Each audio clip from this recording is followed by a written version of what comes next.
Okay, welcome back. Ay mamangda Sunday da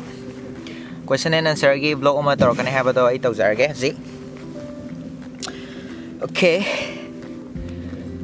Question je around 200 mo su male. Ado ay question je yam plub ti khum ngam jaroi. Haidi question plub khum video jam sang ani ba tu nai comment lo ya tu dei comment lok san jarage. Ahamagi thol question je kaino dai thole. Nonglen chanu dai thole. Yamba Chinese ta I love you si kamai hai ge ai gi question ne khoi tran khumbir o first comment. Chinese ta I love you se wo I ni hai ba. Wo hai na ai hai ne ba. I hai na love, ni hai na hai di mi do ma hai dar. Aduna I love you se wo I ni hai. Ado basic Chinese ki basic akhoi ge hello hi ga hai na ba do. Moi Chinese ta sing ba hi je dum hi hai ba. Aduga hi haina ba je how are you have do nuai ba hangmo do khoina ado Chinese da ni hao ma hai nei ado thengna ba da khoina hi hai bu di ni hao ma hai na phajai ba ni hao hai na how are you ga hai nei da khoi do mai na lei adagi next ki question je na mai rakpam ke capin deva bro Great Wall of China gi blog sikram kana torok toino bro ai gi Great Wall of China gi blog se Hajib ki oina aigi visa extension ki process ta lei ri ba visa extension to je khoi de passport se pisang grani do khoi visa ki visa pi grani ba koi China gi moi police station headquarters si ki ta to moi na visa extend tor lo ka na moi hairani do pi ani passport se aduna ai passport se ai sa da lei te ba police station da lei ba aduna passport se yaw da min sathok session train tong ba bus tong ma kem ta yadre aduna bro sorry ai passport pi thok jara ga soi duna ai glass bridge su tok jar ke aduga Great Wall of China su tok jar ke ado Great Wall of China je sitagi coin labor pham sitagi 3 hours muk chale train da bullet train da mathangi question je Konsam Vidya Chandra bro China da lebi su nungai bra nungai badi yam na male ado sum kupna khangning ba aduga bro gi video do kratuna thagal o yeng ba nungai ai di knowledge yam thank you so much ai bro Vidya Chandra bu thagat chari ai gi blog sidam Myamna sumaina kana ba lobi base ai am thagat le ado ai blog se am na di tawangam de hai di Monday dagi na Friday book se class continuous laiba hai di class laiba practical laiba ada self study gi adagi library chat pa ko sumaina laiba ni na asigum blog ki wa je ai kam ningsang dre sigi matam jidadi but Friday gi nungdang yaura ba ai Saturday Sunday laktore khange dana do Friday dang dai prepare to hore blog se kai to ge na khan ba hore adu gai Saturday na traga Sunday dai blog se to doi ne ba blog se ani tawe Saturday ma Sunday ma adu ga edit to numit to lo sala ya mana blog edit se a hing da dum wars wana dum lo sala edit se mathangi question je Shastriya nong thongbam ai khoi mai te ma chak kya muk chorak na leibe ge China da adu ga winter se China da kam dori khoi mai te ma cha jai chorak na chung khan ba da khoi sigi mafam ji da di 50-60 mu leiba ado ai wakhan da pulap na 500 mukti shram do male ko 500 mukti shram do male mai oi do male ai wakhan da chap chap de khang de jo ado makhata ba question je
ꯍꯪꯉꯛꯑꯒꯦꯀꯣ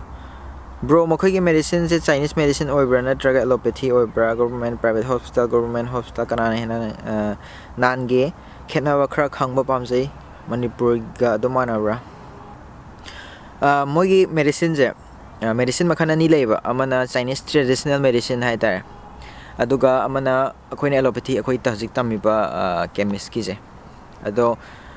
ꯑꯩꯈꯣꯏꯅ ꯇꯝꯕꯗꯗꯤ ꯑꯁꯦꯡꯕꯗꯤ ꯑꯩꯈꯣꯏꯅ ꯇꯧꯔꯤꯕ ꯀꯣꯔꯁꯁꯤꯗꯤ allopathyꯒꯤꯅꯦꯕ MBBSꯀꯤ ꯑꯗꯣ ꯇꯣꯉꯥꯟꯅ Chinese traditional medicineꯒꯤꯁꯨ ꯇꯣꯉꯥꯟꯕ institute ꯂꯩꯌꯦꯕ ꯑꯗꯣ ꯑꯩꯈꯣꯏꯁꯨ extra class ꯌꯥꯎꯋꯦ Chinese traditional medicineꯒꯤ for example ꯑꯩꯈꯣꯏꯒꯤ Chinese filmdaga uba nangandagi hifallaga nanganda mai thabado adumadu Chinese traditional medicine neba ado adusu yam phawe moi China je haide level amada laineba allopathy ga aduga henjanna da ba haitare matang matungina dubai lay ado government gi any office oigera hospital oigera government dagi haide private hospital na hendeba yam phajaiba government gi ju yam na le haitare aduna animak nan samane kem khenade government hospital na bena na le habi adi kem ta khena bangam deba ado mathang question je jina litan them question of the bro je sahi kya surage kai lam dagi no hana kai da make ai chahi 23 sure class 10 standard pokti ai kem blooming da tamjare ai aduga 11 12 na commerce school la aduga aina yari poba mo like ai digi ado okay aduga mathangi question jina prem laiton jam Chinese nupi kaise kungfu loina haibra film dadi moi lamgi nupi kaise active loina oigal ado Chinese nupi kaise active ti oi haibe moi active amna oi aduga kungfu loina haibra di haite kungfu je moi je religion gi type neba kungfu je kaino gi de tawde atop religion Buddhism na kungfu tamde kungfu sana de Taoism gi je Taoism na di kungfu je phajana taweba ado aseng badi mi khude makti kungfu je haite the film da di sum kungfu du gaina khona ubai wa neba seng badi kungfu gi pot se religion gi way de laiba China da Taoism gi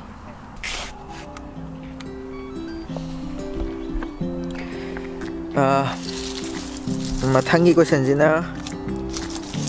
anan mangsa tabam dagi bro manipur tholopagi plan se kram kanda laige bro January mid ta tholakani tuga amar pang sanjit ki question jina jadi mobile phone gi data speed internet wifi system je kamai laige mobile network se kamai tawi tower oina swai da manipur da tower yung ba system adaman hoi bro spina tower yung akhoi sida zo mobile network se 4G 5G adagi wifi broadband chamane aduga khena ba hai speed ta khatang khena ba speed sina khra yang ado ai camera 5 je khut am sidare karan u pahal lage how's the hospitality of Chinese ki hospitality je am phajai khoina Chinese ki yum sapada ne Chinese ki mana bagi mayum sapada khoina moi da leibe je asengmadi moi yumda tumjan me khoi manipur gi yumda tumjan nei dana mana bai mayum am chaladi tumjan na deba khoina moi da chatar ga di moi gi parents sing na khoi gi hotel moi na book tobini hana book tawlem ni ba adagi chaba thakpa moi phajana tobi dum phajai hai tar ma'am ingjale amna weather je manung changa ga continue to na fada wale nung changa ta rasira mathang question je Taya Manohar Mayo. Hello bro, it's my first time comment, please must reply bro. China gi lifestyle say akhoi gi Manipur da su tawhaning ba character layer di khra haibio yam khangning e soidana khumber kani khanna ngaijeri. Okay bro. Tawhaning badi ma'am lay. Adobo mainly focus tawhaning ba higher ga dina. Khoina yum da Manipur da India da su tawi ko sa. Delhi Bombay da jam tawi. Koina mi lambi chapada mun yang janna bado mi maladi dum phamba le ba mi na mun yang janbi adagi kari setli kari chari yang janbi aduga soiba thiraga dum ngang bi je si China da chana deba China je leram ba ja akoina la ko je moi yang ji yang oi aduga mi mana ma chana ba mun yang janna de straight straight mai mai tawda thok ta tonai si mai yam focus to ninge khoi manipur khata te India da jai tar ado akhoi ju manipur do pokpani na khoi ju tawe but mina sum tong na drab ni na khoi tawe kai na do tang khoi da tong ning da ba po e ba jikti ado ai si ma dei tam to hon ninge manipur da mi lambi da lak phase yeng bi da ba mai thok ba dum cha cha gi ba mi ga soi ba ju kem hai bi da ba moi dum soi ja ba ado si system jai ta hon ninge aduga next question je mate khundrak pom mane si akhoi mana ba ma question hange education system in China gi matang da detail khra haibiro comparison with our own lovely land Manipur and what's now how can you learn some good thing from them. Thank you JD, by the way I'm your friend from Camp Blooming 2012 batch. Bro, long time no see. Ai question bro gi question jam phase ado ai khangja ba kitang haijar ke bro gi education system se almost India ga ti adum mana ba jani aduga sida khenai jina khoi ge medical oigera adagi nar atopa haidi institution khara da uniform nai dana India ge de institution khara da uniform nai khara da nai de da China ge de ya mana uniform je leite ba setting ba set pe adugumba khara khenai ko aduga tai di adum imana mane dum India ga dum hafe da mane ba aduga teaching style khara khena ba adagi mi ge living standard kitang khena ba na tana tai di dumaina loi mane ado si mangai bro aina si mangai aina khang ba ha ga de tai manung da mayam le ngani do khoina khangu da ba thijalu da ba dai mat ko na ai phajana khang ka da ma hajara ge sikata khange ngasi ge di question fajabam le dana priya ning thauja gi Ax bro Chinese sing na akhoi maitai macha sing ahan ba ubada kari reaction lei si question jam interesting oi ba question ne aya mana akhoi je moina khandok pangam de ba Chinese ne dum khalle ba aya mana Chinese sing na akhoi je ado akhoi na sum close friend oina tina ba jing budi khange dana akhoi je India dai ne na ado ahan ba thengna ba sum wari sana ba da kai da gi no khot pen hangnar matam na akhoi je India dai ne hai ka na moi aroi bingai sima di ta sengna phajana ngai moi thaje da bai tar aduga dumaina kharlei reaction je moi yam nga e da khoina phajana sumaina notice India ni company na hire kan da di phajana yan tai chuma khra di lei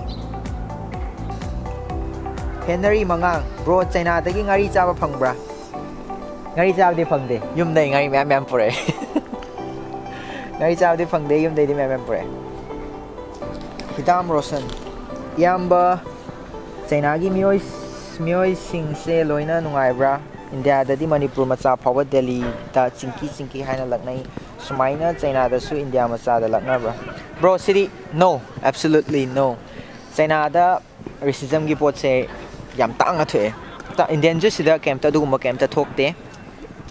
aduga maroina akhoi yam khudong sa ba lai akhoi sakmana ba gi na moi yam thina luna topi loina bu moi phajana loina bi Indian haide atopa mainland Indian gi sak sing da loina bi ba sidagi di akhoi da loina bi ne hena nungai ba dai moina tina ning ju akhoi ne hena tina ning aduga laibak thi ba har ga di akhoi India gi di wari ni North India hairo sakmana de idana ado China da di loi sakmana bi ne ba sen gi saksi loi pa le na Chinese kai de na du racist ki pot se pak leite racist se di dum leido le dana ana racist se kitang ngak thoke hai tar ga di akhoi gi Manipur ga phaw myam tholak pa aphaw myam tholak tar ga di mainland gi mi ne kirakani ba sumaina North ta gi aphaw myam lei ko da gi moi aphaw myam gi matung ilak to ni na aphaw ba si da bo khoi na matung injara gi lei jaram ne ba khoi mi ba kanglop se aduna mainland gi mi ne jo aphaw ba jing di matung inak to ni aduna akhoi gi racist ki pot se handara kani ba aphaw myam thola di for example West lom lei ne haidi rap music to ba da gi music artist myam se aphaw myam thole amuba communities da gi adagi politician aphaw ba adagi pisa pai ba aphaw myam thole amuba da gi sumaina khoi notice su aphaw myam thola ba doi ta di racist se ngak thok pangam ni adu ju completely ngak thok pa ding amoi West racist dum lei hi bro ado khra ngak thok hai target mai taw ta na tradi pai leite racism sidi muthat pangam maroi sidi sorna khoi pok pa da hapira ma ba magun na mani okay ado next ki question je iyamba sumaina video blog number wakhala ise kai dagi khangza kadai deino khangza ba yagadra aige blog number wakhala ko je haide akoina YouTube da West Long gi blogger gi blog mayam yenge moi lam gi akoina khangam da mayam khange film da uda mayam blog da gi aduga chap mana na ena ju China da blog to ba je leite da na chum akoina thengnar ngani ba Chinese na blog to ba ja leite ba ne ba moi blogging gi culture je leite ba ramdi moi di pra conservative world ne ba moi gi different world amada leija ba kangu ne ba Chinese sidi haidi moi pra 1.34 billion leisalaga moi gi government ongan bi communist laga pra daga ta desini mu Chinese na haije ana moi gi lam gi culture je khoina natraga moi na kamai chawkhali kholi je khoina khangda ba do adoina mayam khitang share tongning ba haitare China da ingoda mainly inspire to bi badi inspire to the blogger could inspire like we ko blog towning ko pohale but mainly manipur macha moi ne ngon daga blog towning ba gi pra direct push to birak pa ha ga di khoi ge brother Chetan je Chetan blog se ante Chetan dai ko brother Chetan blog se sing on a fully inspired to re haidi manipur ga smaina ga blog ki culture ma pusalak pa je haidi mana ga thokla ga camera mang da ga thokla ga wangang ba khot pa torok pa ki culture je haidi contribution magi chaw contribution am yawe manipur da smaina blogging gi tam culture prop pa je aduna ai gi blog pra mi mang da thok camera da ngang ba gi blog gi ngon da ngamai je big thanks to the brother Chetan thank you so much inspire yam na push to bi bagi do thagachari brother Chetan sigi dormitory ja khoi gi dormitory ne ba sidai jawang sang doi ne nam panjam ingjale manung da tor ji question ma khata ba je do manung sang ring de question am kha sangkhon ba ke hai jeri blog question som se single na traga kaino single oraga na x masing kya sure hai bi ro aduga crush so hai ro single na te aduga x masing je masi classify information thamage masi kitang highly confidential si classify da thamage information je aduga crush so hai ro crush so classify aduga young hunt ya ba Chinese ke height ka manipuri height ka mana bro me Chinese ke height ka mana bro haija ma uch Chinese ma la kan moi awang ju lei ba awang ba lei but almost manei ba du yem ko moi Chinese lai jong ko moi height ja dum ko manipur da manei height ja ti wangจะ li Chinese ne ba ko dum akhoi dum height manei ba okay do manung da makha question je tau jara ge dormitory manung ne sina nung sang magi som sai ki sina Chinese ki som sai sina international student ki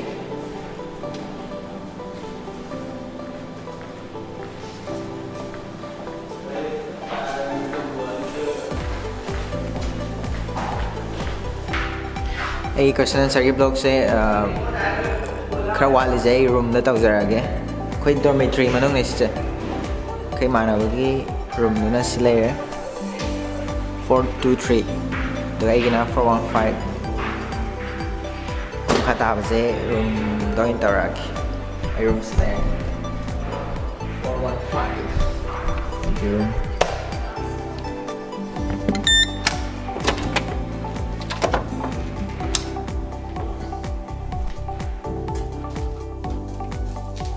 room si roommate there Bablu Ipamong Tuga Sizna Sum rest ke to bang Sizna ki ठीक है extra room hai tar Sizna like pa bai table this is never minus layer na okay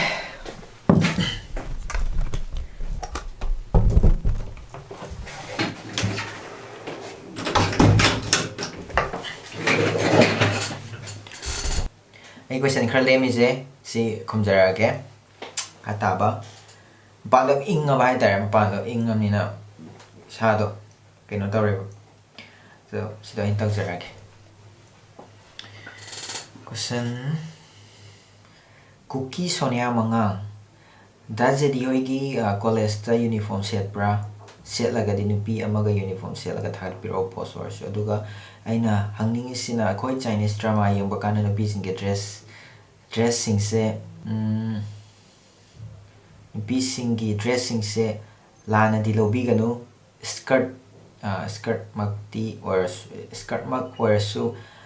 अनंबना short यामना सेले अखोय सिददी अदुमाइना सेलरदी नोमगी Manipuri discussion topic ओइखिनी अदो मोइदा रियल दसु अदुम सेना ब्रा नत्रगा फिल्म खक्तदा ओइब्रा ओके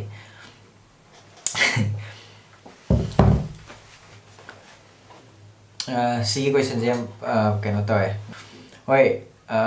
सिंगबदी अखोयगी कॉलेज की ड्रेस यूनिफॉर्म लेतेबा सेनेंग मसेट पे बट नुपी हाय तारे को नुपी खरा अंगांग खरा इंखलक पलेदना मोइजे जापानीज की influence am yawe the Japanese की इन्फ्लुएंस आवनी जापानीज की स्कर्ट अतियन मतियन भाई दो चाइना की नते जापान की नेबा जापानीज नुपी की नेबा मोगी यूनिफॉर्म जे यामना स्कर्ट तेन सेलिदना अदो तेन सेट पनी न मोगी influence आवबा ngang jing hai tare ko anouba new commerce kumbadi new commerce sing de adugum skirt से अतेन skirt hai tare adum se nei ado kem khana de sidadi keno nei kem khalono si adum matamgi matungin adum change lakani migi mihoibagi mindset change torpoi matungin adum lakani adu natribok de hojik de adum khazu warzu wana khamin na kisi chi matang de ai yam sang haijaroi Napoleon nandaibum bro thoglak adi flag to khara longchake sure ai flag ai thom dai ai haijarke bro aina pamiba flag haidi mi masing do ai khangjaraga adugi aina flag pujarake mathangi la si question je last hoijarage ma'am tai de matang sa do jarage ai ware watch ang lai bage sagar thoksom last question hoijarage sina bro China gi sing nungsit kamdauge polluted oibra weather se manipur ga manabra weather se manipur ga manati yam extreme moi mus sarani yam saba inga ga yam ingba aduga khoigi air pollution nung gi problem se aina thaina in China sa tringi in ta da China jam air pollution yam thoi kholi yam tai do but aina China la kan di air pollution jam lai tabagi tap ta ina khalle hoi mafam khara da yamna coal mining ga leba jaga khara de taw do khusai si da di u yam ho ni na sinu city dum ngai but moi weather jidi saba khotpa jidi phasana extreme oi aduga coaching system labor China da no coaching system laite corruption free oi bra okay almost free hai communist government ina okay sis nei last question oi jarage thank you so much aigi blog to haidi support to be ba yeng be ba mayam aduga ai question mayam pulap khumba ngam da basidi ai matang chaw to khumjarke haidi wa su ngangsalapagi ware ba question mayam se ato hangbiri question mayam je mayam di maru loi oi but ado ai sumar ta ai blog sing to hapjarke tam na thank you so much aigi blog ing bi ba gi dama ai ki question jing je mayam satisfy oibra oidabra habu do comment da mo habiro o aduga mayam no makha ta na khanging ma lei ta su comment da mo habiro o aduga ai khangi blog sing da dum ai haidi question amani mani sum hapsara ke maru oib jing do khangalaga ado ai ngasi khumjagi ba question jing je ayambana mayam no kamali khangba ba question jing do ge answer ngak tani question khumbrek ta mayam no waro bi ga no ai matang sa so khumjarake blog ta ai ngasi di yam ware question wa ngangsalap pagay sum wa sum ngangsalap ni ne sa da kai ni